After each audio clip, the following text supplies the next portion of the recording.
విశాఖ జిల్లా పెందుర్తి మండలం వేపగుంట గ్రామంలోని శ్రీ విజయ దుర్గా భవానీ పీఠం పరిధిలో శరన్నవరాత్రి ఉత్సవాలు గురు భవానీ మద్దాల అమ్మాజీ ఆధ్వర్యంలో జరిగిన ప్రతిష్టా మహోత్సవం నందు సారి ఊరేగింపు కలశ అర్చనలు సాంప్రదాయ రీతిలో జరిగాయి. అనంతరం సామూహిక కుంకుమ పూజలు నిర్వహించారు. ఈ సందర్భంగా నిర్వాహకులు మాట్లాడుతూ ఉత్సవాల విశేషాలను మీడియాకు వివరించారు.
గ్రామంలోనే ఇలాగ నేను అమ్మవారిని 25 సంవత్సరాల బట్టి పెట్టడం జరుగుతుంది. అందరూ వేపగుంట గ్రామంలో పెద్దలో అందరూ కూడా సుఖశాంతి సంపూర్ణంగా నిత్యంలో పిల్ల పాపతో ఆయురారోగ్యం ప్రసాదించాలని నాకు శక్తినంత వరకు కూడా ఈరోజు వరకు కూడా అమ్మవారి అనుగ్రహం ఎంతవరకు పెడితే అంతవరకు కూడా ఈ పూజా కార్యక్రమం చేస్తున్నాము. ఉదయం సాయంకాలం కూడా కుంకుమ పూజలు జరుగుతున్నాయి.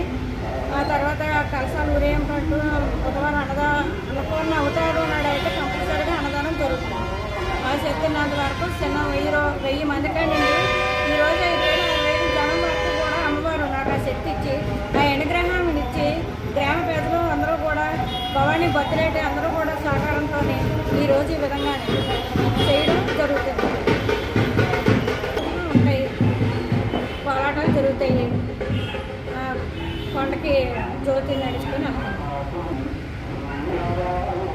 ఇంట్లో మాలధారణం ధరించిన భక్తులందరూ కూడా చాలామంది పెద్దలేటి అందరూ కూడా చాలా ఇదిగా సంతోషంగా కూడా పాదయాత్రకి సింహాచలం నడిచి వార్తతో మేము వెళ్ళడం జరుగుతుంది.